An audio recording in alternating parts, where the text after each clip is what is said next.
Conversation, Vaughn, I wanted to ask about a follow-up with the what you mentioned about the processed foods and how difficult it is. Like if I'm driving my car and I'm stopping for gas and I go in and I'm a little bit hungry, there's just absolutely nothing in that store that I can buy that's not processed food, right? And then the times that I have done different diets and I've tried to watch what I'm eating and things like that, it seems like there's this addictive sort of quality to food. Very much so. Like if you try not to eat sugar, for a whole day, or not to put anything sweet in your coffee or your drink or whatever, it just seems really difficult. There's some sort of, I don't know if it's a physiology, a psychology involved in what my body's trying to get me to do. Yeah. Is that a right concept? There's both a physiology and a psychology. So in many ways, we are driven to consume sweet foods, just like we're driven to consume fatty foods. And the reason for this from an evolutionary perspective is that for our ancestors, anything that they found that was sweet or that tasted savory in the way that fat tastes savory, that was a healthy whole food, and it was in their best interest to eat it. So looking back, 5, 6, 7, 8, 9,000 years ago, which was the time that our bodies are really designed for, food was scarce. And getting as many calories as possible was really the name of the day. And a lot of human activity was just about procuring food. I mean, your day back in those times was mostly wake up, find food, wake up, find food, wake up, find food. That was most of what human life was about. And so if something tasted sweet, it was a ripe fruit, or it was a ripe vegetable, or it was especially a ripe root vegetable. Maybe you found something like honey very occasionally. If something tasted fatty and savory, it was a healthful nut, or maybe some bone marrow from a lion kill. A lot of people think that our ancestors used to scavenge lion kills and eat the bones, crack them open with rocks. But in any event, it was a healthy whole food, and you should eat as much of it as you can get your hands on. Well, those same biological instincts have been passed on to us, but of course we live in a world where there's this massive overproduction of all these processed foods. And so those biological instincts that sort of push us to consume these sweet-tasting and fatty-tasting foods, where once upon a time it served our interest, now it just makes us fat, it gives us heart disease, it gives us diabetes. But that's really only half the picture. Our taste buds are built to react strongly to, say, the sweetness of a carrot, or even the sweetness of a ripe bell pepper, and to react very strongly to the sweetness of berries. But when you take something like white sugar, something highly refined and highly processed, that actually vastly overstimulates our taste buds in a way that taste buds were never really built to be stimulated, and it can cause a sort of surge in appetite that's a little bit beyond what maybe our ancestors were even experiencing under similar circumstances. At the same time, sugar especially, and processed carbohydrates in general, they have some very interesting effects on brain chemistry. They sort of cause surges in the same types of chemicals that the drugs that we take to get high cause. So sugar especially causes surges in serotonin. And serotonin is like what Prozac targets, and it's sort of a happy, feel-good chemical. Chocolate can elevate endorphin levels, and endorphins are our pleasure chemicals and sort of give us that feeling of feeling a little bit loved. Dairy also affects our endorphin levels, that sort of feeling of pleasure and love. So a lot of the foods people are binging, there actually are almost like drug addictive reactions in the brain. So when I come downstairs and my daughter the night before has made brownies and they're sitting out there on the stove, it's love, it's chocolate, it's delicious. It is, it really is.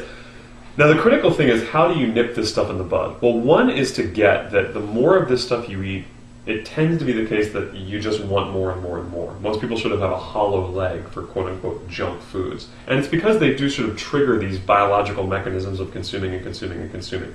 Most people can't open a bag of chips and eat 3 or 4 or 5 chips and put it away. If they start the bag, they're going to finish it. It's similar. Eating, a few bites of a cookie, most people are going to eat that cookie and then maybe eat a few more. The sort of discipline element is lacking. And so for most people, the real answer is to not eat it in the first place under normal circumstances. And so the way I sort of manage junk food in my life is I look at it like treats, and I don't have it as part of the normal rhythm of my life. I would never come home and sit down and eat chocolate chip cookies, even though I love chocolate chip cookies, because it's going to set off an addictive binge-eating behavior that I don't want to deal with. I don't want to fight those biological cravings. But if I know that I'm going to be out at a party and I eat healthfully most of the time, one, I'll make sure I'm full first, so there's plenty of vegetables in my stomach, plenty of fat in your stomach. Fat and vegetables slow down the digestion of carbohydrates and help avoid addictive binges. And if I've had, plenty of salad and plenty of roasted vegetables and I have some protein and some fat in my body as well, I'll have a cookie or two at a party, and in that social setting, there are barriers to me eating, 12 cookies because there's other people around. But then at the same time, even if I do eat a few more, it's just there. It's just that situation. So I really encourage the people that I work with to start to look at refined, processed junk foods again, I've said this in a previous video, the same way that they would look at an alcoholic drink.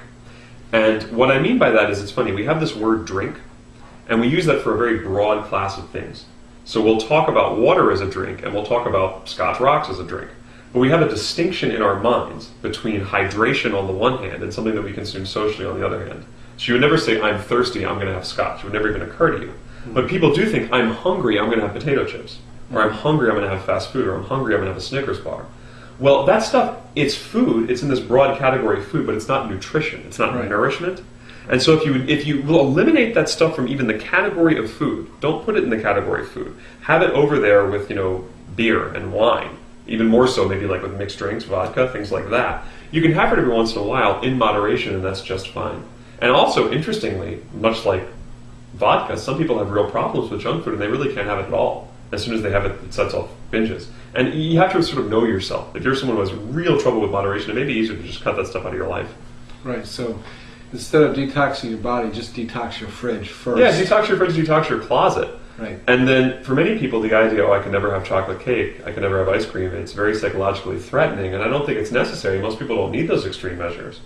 But if you really let in that these things really do act like addictive drugs in your body, and that they are compulsive, and that these are strong biological compulsions, and that almost everyone suffers from them, you can start to put that stuff in your life in a way where it won't get you. On the one hand, don't have it in your home, only consume it in social circumstances, at special times. On the other hand, if you are going to eat that stuff, the more full your stomach is, the less hard it's going to hit you.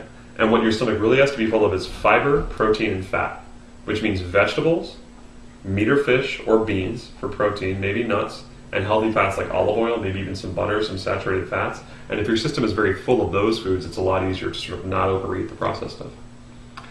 Okay, so that you actually answered my question. I was going to ask you, if I have a problem where I want to eat something sweet, what do I do?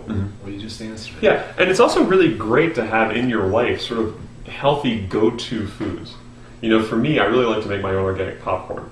If you have a popcorn popper, that's awesome. If you don't, you can put a tiny bit of high-heat safflower oil in a pan, buy organic popping kernels, and just heat the safflower oil up first, throw a few kernels in. When the kernels pop, you throw the rest in. About a quarter cup of popping kernels makes a nice solid-sized bowl of popcorn. You bring it out, add just one tablespoon of organic butter and salt, and you can actually put a little bit of stevia.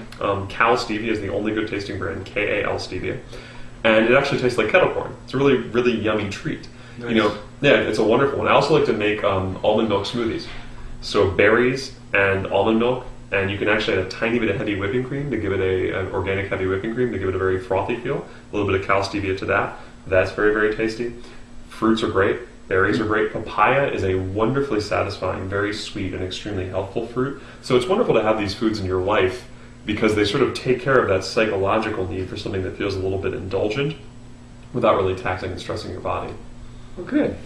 I think that really answers my question about how to stop these cravings from taking over my life. Sure. Very good.